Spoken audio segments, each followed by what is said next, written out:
Et bonjour, comme vous vous en rendez compte, je suis devant une église. Alors vous vous demandez, mais qu'est-ce qu'il fait devant une église? Eh bien c'est pour vous parler de religion. Comment ça religion? Oui, religion et, vous vous en doutez, développement commercial. Quel est le lien? Revenons à nos églises. Si vous voulez rentrer dans une église, l'usage, c'est que vous devez enlever votre chapeau ou votre casquette si vous avez un quelconque couvre-chef. A l'inverse, si vous voulez rentrer dans une synagogue, il faut au contraire vous couvrir la tête. Et enfin, si vous prend l'idée de rentrer dans une mosquée, eh bien là, ce sont vos chaussures que vous devez enlever. Pas simple quand même. Et si vous ne respectez pas ces règles, ces usages, vous pouvez blesser, agacer ou même provoquer la colère du pratiquant croyant, converti, convaincu du bon respect de ces règles. Quel est le parallèle que je veux faire? Le parallèle que je veux faire, c'est qu'aujourd'hui, en matière de canal, chacun, chacune a fait sa religion. Certains vous disent, je n'écoute plus du tout mes messages vocaux, ça ne sert à rien.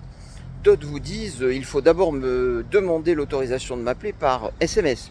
D'autres au contraire vous disent, le SMS, mais non, c'est hors de question d'utiliser ça de manière commerciale, c'est réservé à la sphère privée.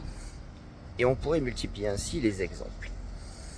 Nous, face à ça, qu'est-ce que nous pouvons faire, nous les patrons vendeurs? Eh bien, première remarque, premier conseil pratique plutôt, faisons preuve de tolérance.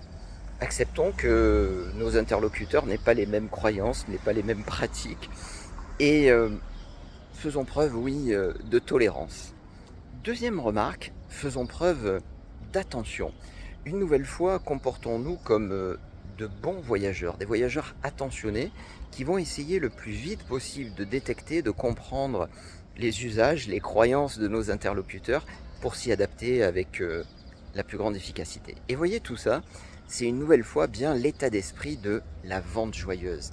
Et la vente joyeuse, c'est cette philosophie de la vente que vous retrouverez dans la 5e édition de mon livre, Réussir votre développement commercial. Alors, de là à qualifier ce livre de Bible des entrepreneurs et des patrons vendeurs, bon, je ne m'y risquerai pas quand même. À bientôt!